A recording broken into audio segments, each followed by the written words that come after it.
2021 திமுக ஆட்சிக்கு வந்த பிறகு 6வது அரசு முறை பயணமாக வெளிநாட்டுக்கு ஐயா ஸ்டாலின் அவர்கள் செல்றாங்க. ஏற்கனவே அரபு நாடுகளுக்கு போய் தொழில் முனைவோர்களை சந்தித்து தொழில் முதலீடுகளை ஐயா ஈர்த்து கொண்டு வந்தாங்க.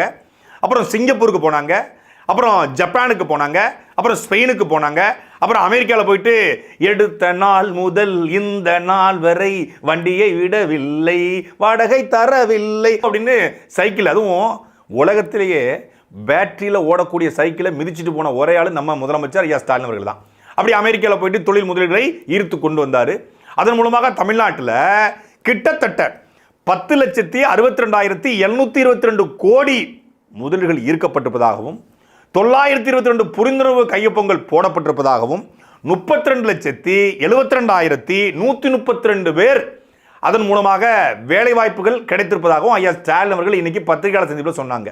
அவருடைய கூற்றின்படியே இதுவரைக்கும் ஒரு 5 முறை அரசு முறை பயணம் இருக்காரு. அதுல அரபு நாடுகளுக்கு போய் ஐயா கையெழுத்து போட்டது 6 புரிந்துணர்வு ஒப்பந்தம், சிங்கப்பூருக்கு போய் ஐயா கையெழுத்து போட்டது 1 புரிந்துணர்வு ஒப்பந்தம், அமெரிக்காவுக்கு போய் ஐயா கையெழுத்து போட்டு கொண்டு வந்தது 5 புரிந்துணர்வு ஒப்பந்தம், ஜப்பானுக்கு போய் ஐயா கையெழுத்து போட்டது 3, அரபு நாடுகளில் 7, மொத்தமாக 19 எங்க இருக்கு? 922 எங்க இருக்கு?